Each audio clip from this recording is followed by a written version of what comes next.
Muy buenos días a todos y todas. Mi nombre es Mariela Alfaro y soy líder de la Unidad de Investigación Procesos de Manufactura para Materiales Avanzados, Ciudad de México, Guadalajara. A continuación tendremos la conferencia Observatory of Sustainable Manufacturing Industries, presentadas por el Dr. Fernando Gómez, profesor de la Escuela de Gobierno y Transformación Pública, y la doctora Hilda Zamora, investigador postdoctorante del Instituto de Materiales Avanzados. Hilda y Fernando, adelante con su presentación. The manufacturing industry in Mexico and the world faces crucial challenges, including the need to improve its competitiveness, increase the resilience of supply chains, as well as reduce emissions and the environmental impact of its production process. To tackle these issues, the Institute of Advanced Materials for Sustainable Manufacturing at Tecnológico de Monterrey has developed the Observatory of Sustainable Manufacturing Industries, a web tool with relevant industrial information and cutting-edge research with the aim of promoting industrial decarbonization and sustainable economic growth.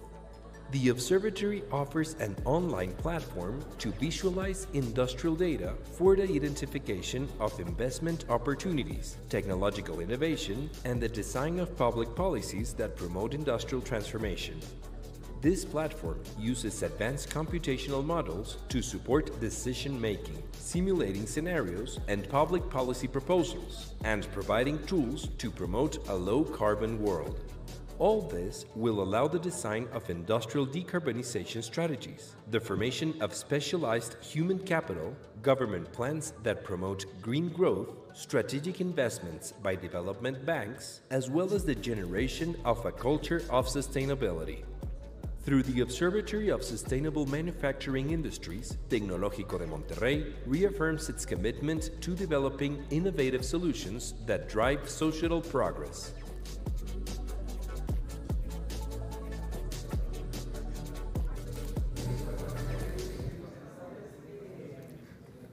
Muchas gracias. Continuamos y es un placer para nosotros, la doctora Hilda y a mí, presentar este esfuerzo de cerca de poco más de un año y medio, un esfuerzo de investigación y que estamos lanzando el día de hoy, la plataforma del Observatorio de Industrias Manufactureras Sostenibles, que es, si bien nos tocó presentar a la doctora Hilda y a un servidor, realmente es un esfuerzo multidisciplinario que queremos platicarles un poco al respecto, ¿no?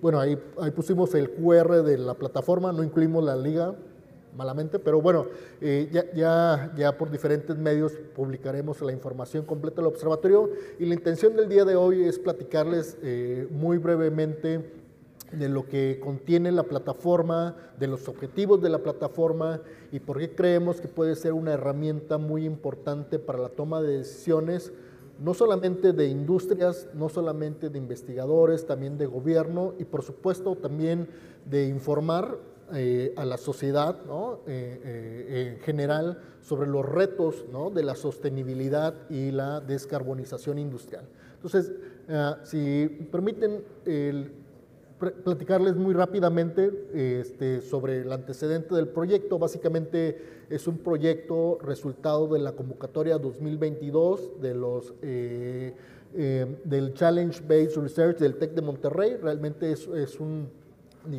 emprendimiento o una investigación propia del TEC de Monterrey.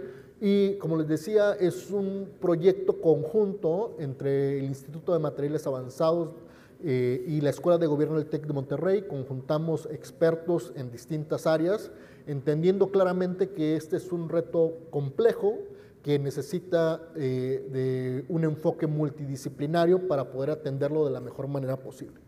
Y básicamente lo que el observatorio busca, o la misión, ¿no? Básicamente es ser un centro o un nodo de investigación aplicada, ¿no? Y ahí me detengo. ¿Por qué un nodo? Porque como comentamos hace un momento, este es un reto complejo que se tiene que abordar desde diferentes esfuerzos, desde diferentes áreas, ¿no? Desde las industrias, por supuesto, porque las industrias son las principales conocedoras de sus productos, de sus procesos, pero sobre todo de las limitaciones que les permiten, que les impiden caminar hacia mejores procesos, más eficientes o mejores tecnologías. El gobierno, por supuesto, mucha parte de estas limitaciones, ellos fungen como habilitadores, creando los incentivos, los bienes públicos, ¿no? Las políticas que permiten superar esos retos. Las universidades de donde estamos lanzando, pues son agentes de cambio tecnológico, de conocimiento, de formación de capital humano y por ende también son una fuente de transformación o de contribución al reto de sostenibilidad. Y la sociedad en general, pues también mientras más conocimiento, mientras más conciencia y sobre todo porque muchas de las actividades que llevamos a cabo se llevan a cabo desde la vida diaria, ¿no? Y ciertamente cambiar nuestras rutinas, nuestros hábitos, ¿no? También contribuirá a solucionar eso. Y básicamente el observatorio tiene esta misión de conjuntar, de ser un centro de investigación para generar precisamente estas tecnologías que mejoren la eficiencia de la producción, de los procesos, pero también en estas políticas públicas. Como les comentaba hace un momento, estamos conscientes de que buena parte de la transformación tiene que ser desde el ámbito público y al final del día nuestro objetivo máximo es promover la descarbonización industrial y el crecimiento verde, ¿no? Entendiendo que no solamente se trata de procesos productivos, sino que hay áreas de negocio y áreas de oportunidad para impulsar las economías de los países y las regiones.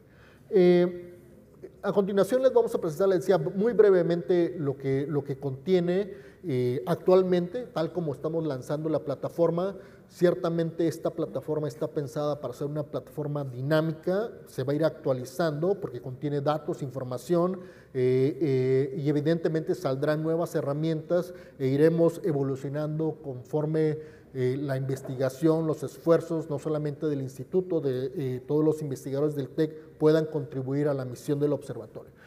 Actualmente la plataforma cuenta con 3 grandes apartados que básicamente son industrias manufactureras en México, la parte de rutas de descarbonización, que la doctora Hilda les platicará en un momento, y la parte de investigación aplicada que llevamos a cabo dentro del instituto.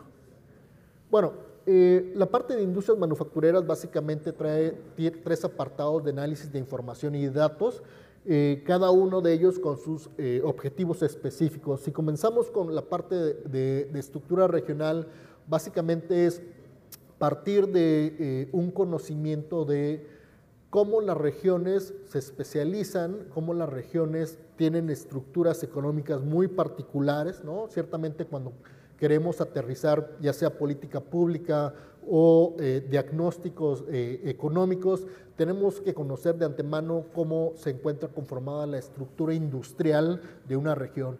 Y en el observatorio van a encontrar al inicio del mismo básicamente el mapeo de todos los estados, todas las zonas metropolitanas y los más de 2.400 municipios respecto a sus estructuras industriales actuales, ¿no? Actuales e históricas. Tenemos datos por ahí para cerca de 5 años hacia atrás. Como les decía, esto va a ser una información dinámica que se va a ir actualizando. Afortunadamente trabajamos con datos públicos, muy buenos datos públicos, y esto, la idea es que continúe vigente y vivo. Les decía hace un momento, tenemos este apartado de especialización industrial o localización industrial. Básicamente una pregunta muy recurrente tanto de inversionistas, industria, ¿no? Es ¿dónde existen esas capacidades productivas para invertir? Es decir, si hablamos de industria automotriz, industria aeroespacial, ¿no? O de agroindustria, evidentemente las capacidades se distribuyen en el país de forma diferente.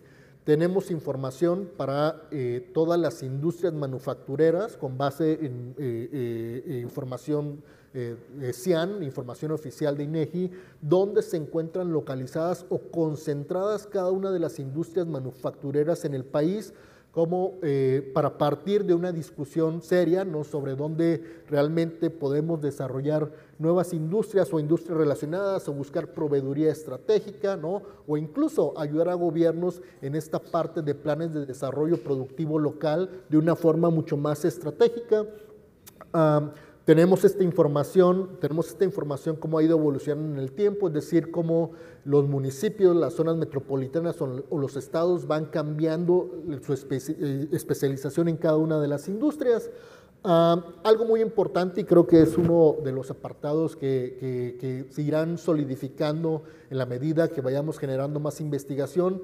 Uno de los grandes retos, parte del panel previo sobre nearshoring, lo escucharon ustedes, son las cadenas productivas, ¿no? Es decir, cuando hablamos de desarrollo de industrias o desarrollo sostenible de industrias, pues no solamente estamos hablando de la industria específica, estamos hablando de un ecosistema que debe surgir a su alrededor, y básicamente en el observatorio, a través de esta herramienta de redes que generamos, mapeamos las cadenas de proveeduría nacionales de todas las industrias manufactureras que existen en el país.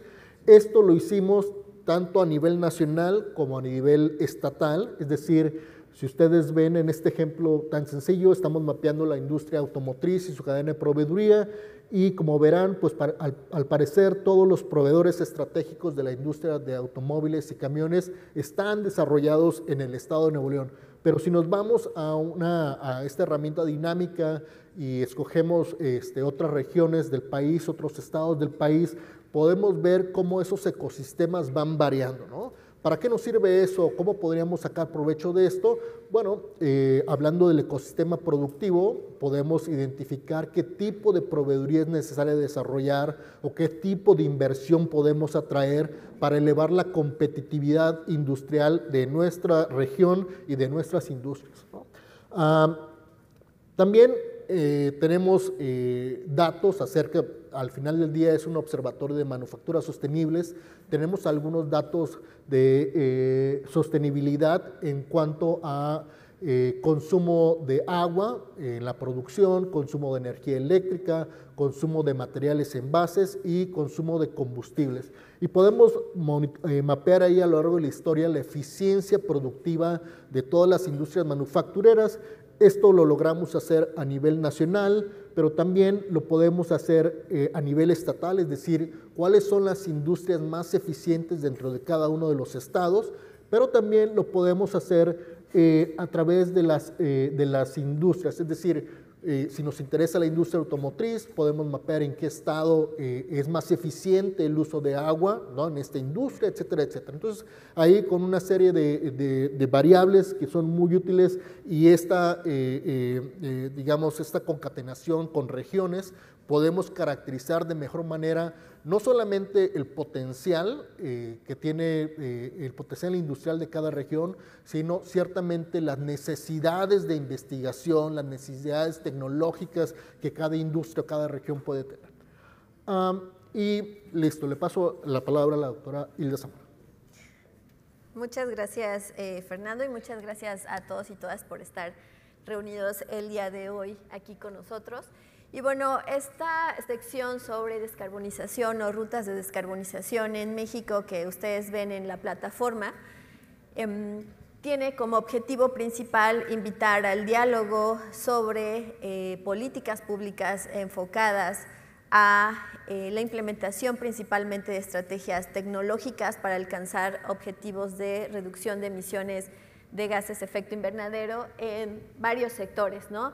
Tenemos sectores como la agricultura, el uso de energía en términos generales, el uso de productos y procesos industriales, en el sector de transporte, ¿no?, entre otros. En este caso, digamos, como grupo de investigación y de colaboración entre el Instituto de Materiales para la Manufactura Sostenible y la Escuela de Gobierno y Transformación Pública, nos es importante comunicarles a ustedes, digamos, el esfuerzo de colaboración detrás que hay en esta sección, por ejemplo, y esto nos obliga a hablar de la plataforma analítica que estamos utilizando para poder alcanzar estos análisis que ustedes ven reflejados en esa plataforma. Esta herramienta analítica tiene como nombre Sí se puede, de sus siglas en inglés, de Simulation of Sectoral Pathways and Uncertainty Exploration for Decarbonization. y básicamente es una plataforma analítica que nos va a permitir integrar los inventarios de las emisiones de gases de efecto invernadero, nos permite hacer una evaluación económica sobre los costos técnicos de diferentes transformaciones o diferentes intensidades de transformaciones. ¿A qué nos referimos con transformaciones? Nos referimos a las estrategias tecnológicas principalmente que se están analizando para poder alcanzar esas reducciones en las emisiones de gases de efecto invernadero. Estamos hablando del uso de herramientas de esta aproximación metodológica que conocemos como DMDU, que por sus siglas en inglés, de Decision Making Under Deep Uncertainty. Estamos hablando de un uso flexible de gestión de bases de datos, por ejemplo, y sobre todo de datos públicos y abiertos. Estamos hablando del desarrollo de transformaciones por sector, alrededor de 10 a 20 transformaciones por sector, más algunas estrategias intersectoriales, y en total estamos hablando de 75 transformaciones que son las que se están analizando en esta plataforma. Esta herramienta pues es básicamente un modelo de demanda en donde tenemos en el sector socioeconómico el crecimiento poblacional y el GDP per cápita, y tenemos 21 subsectores agrupados en sectores como el uso de productos y procesos industriales, el sector energía, economía circular, y AFOLU, que se refiere a la agricultura, ganadería y cambio de uso de suelo. Estamos hablando para México, por ejemplo, tenemos datos de más o menos de 2015 a 2022, con los cuales se calibra el modelo y se hacen análisis prospectivos hacia 2050. Y bueno, en el sector AFOLU tenemos agricultura, cobertura forestal, tenemos emisiones por cambio de uso de suelo, tenemos ganadería, tenemos el uso de fertilizantes, ¿no? Por ejemplo. En el caso de estos datos es muy interesante porque se hicieron evaluaciones de imágenes satelitales a través de una matriz de transiciones, en donde pues, lo que se hace es analizar esos cambios en el tiempo y hacer estimaciones de emisiones asociadas a esos patrones de expansión o de reducción de coberturas. En el caso de este sector tenemos transformaciones. Recordemos, las transformaciones son estas estrategias que nos van a permitir alcanzar esta reducción de las emisiones. Transformaciones aplicables a todos los cultivos, aplicables a la ganadería y algunas transversales a estos dos. Tenemos evaluación de incertidumbres asociadas, incertidumbres completamente exógenas, y tenemos incertidumbres asociadas propiamente a la implementación de la política. Tenemos métricas de desempeño que tienen que ver con el desempeño de la política climática y métricas propiamente de desempeño de este sector. En el caso de los productos y procesos industriales tenemos pues, las emisiones asociadas a este sector, y tenemos también el uso de inputs como el uso de madera o de productos reciclables, ¿no? Por ejemplo. En este caso, las transformaciones son 7 transformaciones en donde podemos destacar el uso y la implementación del Carbon Capture and Sequestration. Tenemos 7 métricas de desempeño en donde también estamos incorporando los beneficios a la salud asociados a evitar la contaminación del aire, y tenemos la integración de la evaluación de incertidumbres asociadas a este sector en función de la producción, del volumen de producción, y también de aquellas incertidumbres que afectan al reciclaje y a la producción de desechos. En el caso del sector energético, pues incorporamos energía que es eléctrica, pero también es otras fuentes de energía que no es energía eléctrica, y es muy interesante este sector porque, bueno, obviamente se conecta con el sector AFOLU, con economía circular y con el uso de productos y procesos industriales también. Entonces, aquí lo que podemos destacar es que además de la energía asociada, tenemos la implementación del Carbon Capture and Sequestration también dentro de este sector.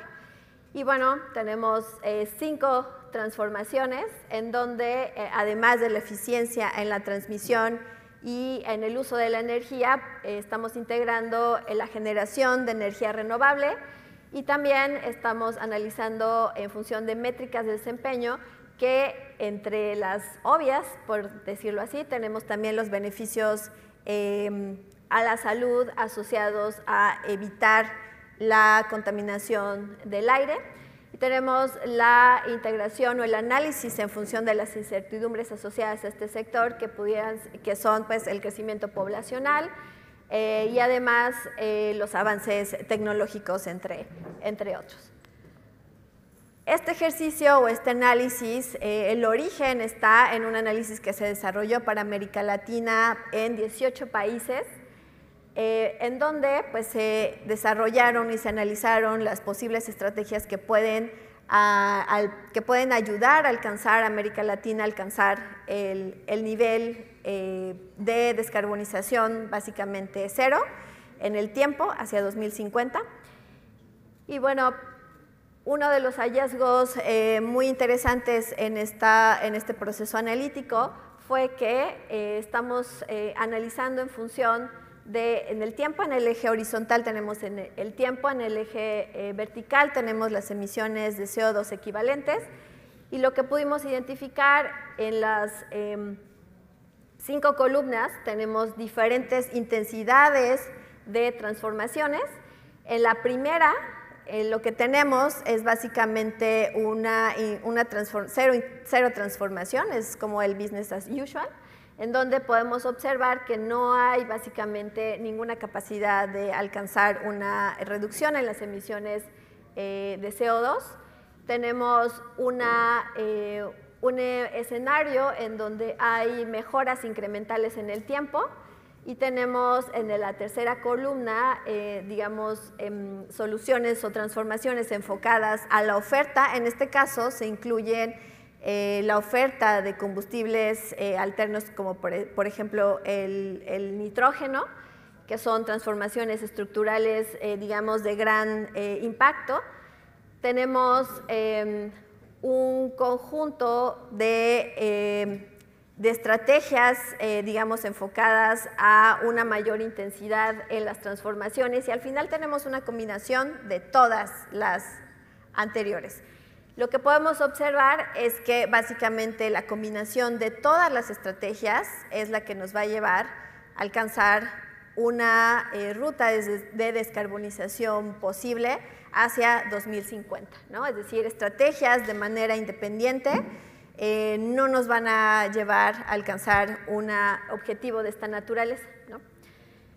Cuando hacemos un análisis de costo-beneficios netos asociados a la implementación de estas estrategias, lo que logramos observar nuevamente es que en la última columna, que es la implementación de todas las estrategias, podemos ver beneficios netos mayores en comparación de los costos asociados a la implementación de estas transformaciones o de estas estrategias.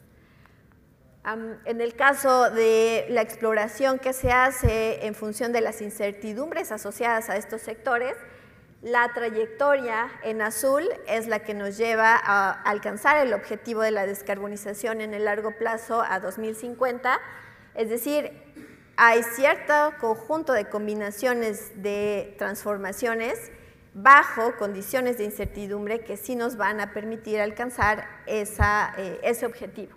Y hay otras, si vemos la trayectoria en gris claro, que incluso van por debajo digamos, de la descarbonización, y esas están asociadas a la captura de carbono, ¿no? Van más allá de la descarbonización.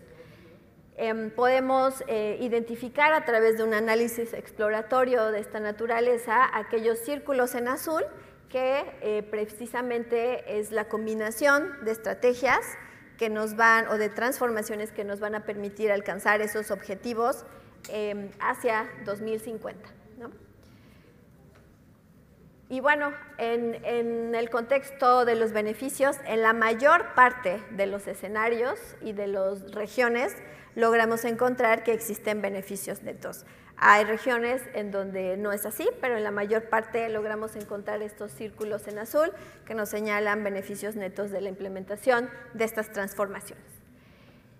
Y bueno, hay análisis interesantes por región que nos permiten identificar pues que estos análisis son contexto dependientes cuando hacemos un análisis y que podemos replicarlo para las distintas regiones. Para México, por ejemplo, en este caso estamos comparando Brasil, República Dominicana y México, y lo que estamos viendo, si nos vamos a la última columna, es cuando implementamos todas las transformaciones, lo que observamos, por ejemplo, en el caso de Brasil, tenemos una captura y secuestro de carbono mucho más alto que en los otros dos países, y esto pues tiene que ver con las grandes extensiones de cobertura forestal que tiene Brasil, que le pueden permitir alcanzar esos niveles, ¿no? Entonces también es un análisis que podemos analizar que podemos realizar en su contexto, ¿no?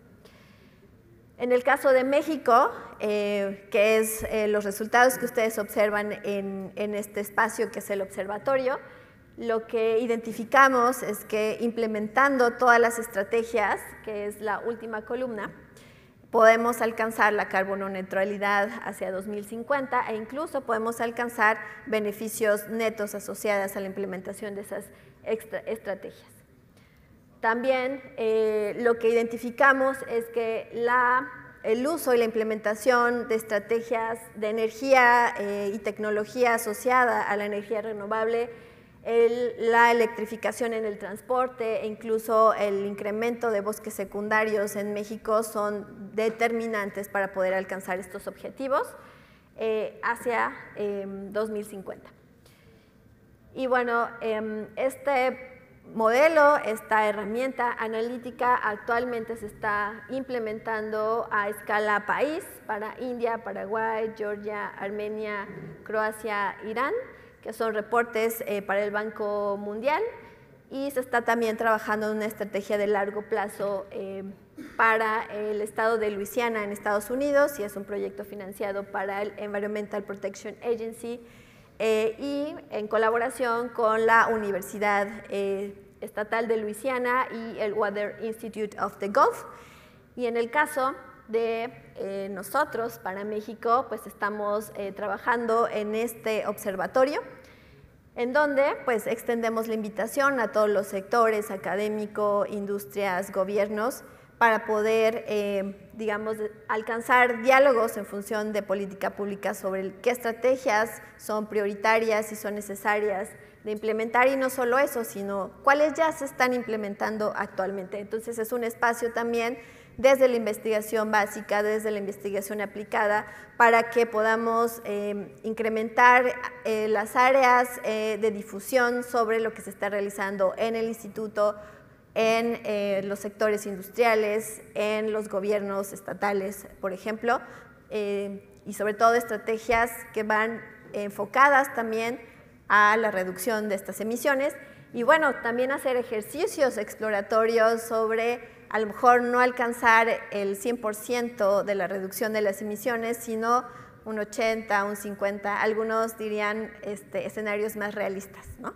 Entonces, es una invitación también para todos para poder discutir sobre estos temas, y pues les agradezco mucho su presencia el día de hoy.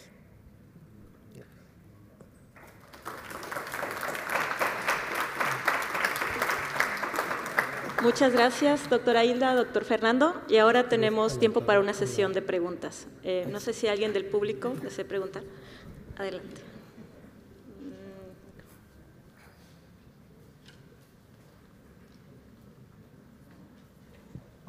Muchas gracias, buen día.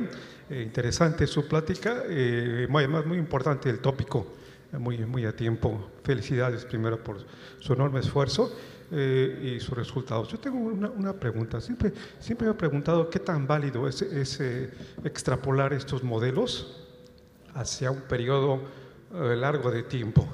Te lo comento porque, bueno, el papel luce interesante, la reducción de la cantidad de CO2, pero no sé si tengan algún tipo de evidencia de qué tan válido es hacer esta extrapolación, sobre todo en un periodo grande de tiempo, ¿sí? Se los comento porque precisamente es el problema que tenemos con los modelos de cambio climático, ¿ok?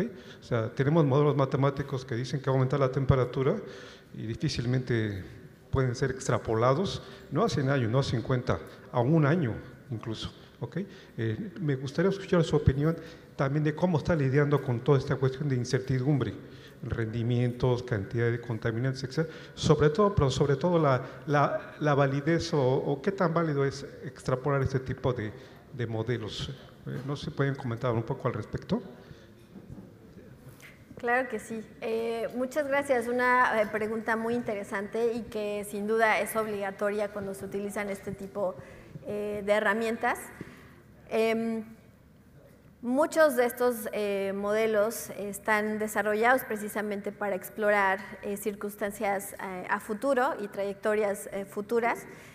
Y digamos que la utilidad de estas herramientas, porque son herramientas, no son predecir futuros, sino más bien explorar alternativas en un conjunto, con un conjunto de datos que tiene que ser abierto de cuáles son los datos que se están utilizando y el manejo de los mismos.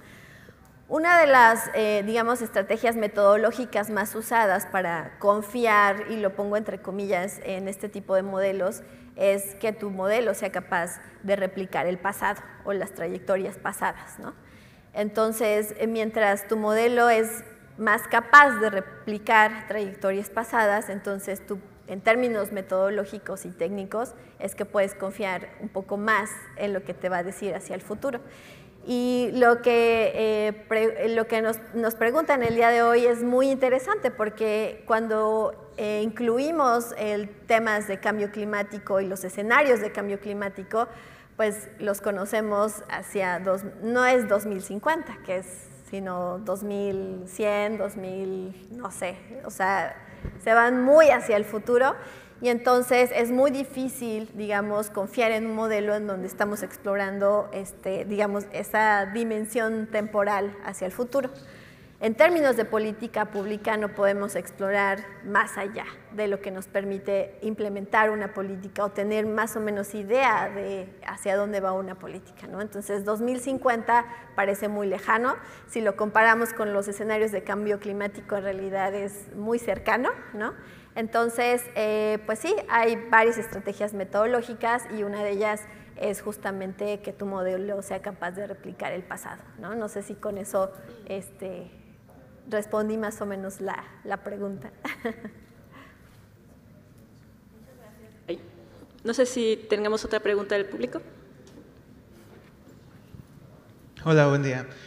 Mi pregunta tiene que ver un poco con el tema, sobre todo porque en México la política de reducción de emisiones, de descarbonización, tiene una tendencia de una reducción del 22% hacia 2030.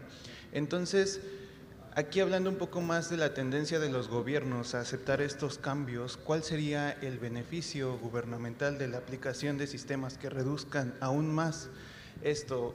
Obviando el hecho de que pues al final del día el gobierno en general busca también un beneficio propio. ¿Cómo podríamos aplicar o mostrar un beneficio más grande hacia el enfoque del gobierno o incluso de la iniciativa privada sobre estas reducciones? Pues tu pregunta es interesante porque es decir, ¿cómo podemos utilizar esta herramienta a algo realmente aplicable, ¿no? Entonces, el mismo ejercicio que se hace a escala país o a escala diferente regional, se puede hacer incluso a escala sectorial o a escala estatal, ¿no? Entonces, recordemos que los modelos son abstracciones de la realidad, entonces, es decir, vamos a identificar cuáles son los objetivos que tenemos en mente para poderlos explorar a través de una herramienta de esta naturaleza. Este ejercicio nos permite explorar los beneficios netos asociados a la implementación de estas estrategias, y pues es un ejercicio que se puede hacer. ¿Dónde estás tú interesado en reducir emisiones que podemos incluir en este sector? ¿Cuáles son tus emisiones actuales, ¿no? Partemos de ahí. ¿Y cuáles son las estrategias que tú tienes priorizadas? Estos ejercicios que hacemos no los hacemos, digamos, en el vacío de información y de la opinión de los sectores. Se hacen grupos focales con partes interesadas que participan precisamente en la decisión de qué estrategias ellos quieren ver reflejadas en este proceso analítico para tomar mejores decisiones, ¿no? Entonces, sí son, digamos, hay que sentarse para poder identificar qué es lo que se quiere explorar, ¿no? Muchas gracias. ¿Alguna otra pregunta por parte del público?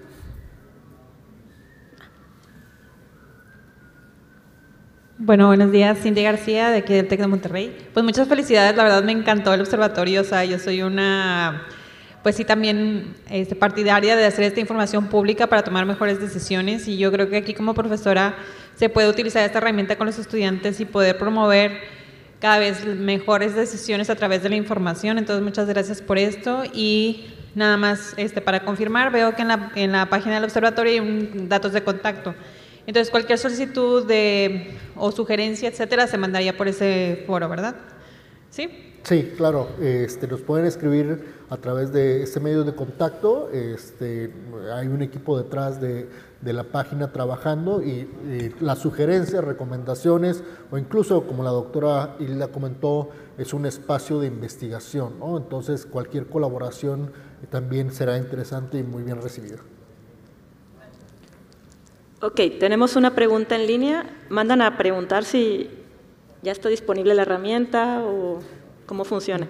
Ya está disponible en la versión que presentamos el día de hoy.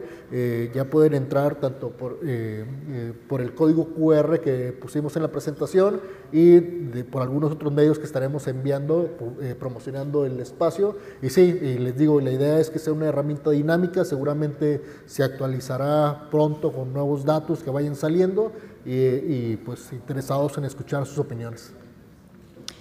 Gracias. No sé si tenemos todavía tiempo para una pregunta de parte del público. Hola, buenos días. Yo tenía una pregunta con respecto a lo aplicativo del modelo. Más que nada en saber si ya han propuesto las diferentes estrategias a alguna empresa o algún sector con diferentes empresas, y saber qué es los principales frenos que esas empresas pueden tener o podrían tener como para decir, ok, vamos a implementar una o todas, para así llegar a cumplir el acuerdo del 2050. Sí, aún no hemos llegado a sectores. Ahorita, como les mencioné, se está trabajando a escala de país y de estatal, pero a sectores en específico no. Pero pues bienvenidos los sectores a dialogar sobre qué estrategias les gustaría explorar, ¿no? Creo que todavía teníamos otra pregunta. Hola, sí, la mía es rápida. Es con respecto a los datos. Es que estábamos viendo ahí las gráficas que pusieron y ponían, por ejemplo, de la parte de energía del 2008 al 2018. La pregunta puntual, ¿tienen datos del 2018 al 2023 que podamos como explorar? No, me parece que no. Sí, es que andamos en ese mismo dilema. Sí, no. Sí. ¿Algún día los tendrán? Digo, es que son el observatorio, ¿no? Porque... Estamos todo el tiempo en la búsqueda de datos, y estamos en comunicación, Isabel, contigo. Gracias. Todavía tenemos tiempo de preguntas. No sé si alguien desea preguntar algo más. ¿No? Bueno, pues de antemano, muchas gracias por su presentación y muchas felicidades por la herramienta. Muchas gracias. Gracias a todos.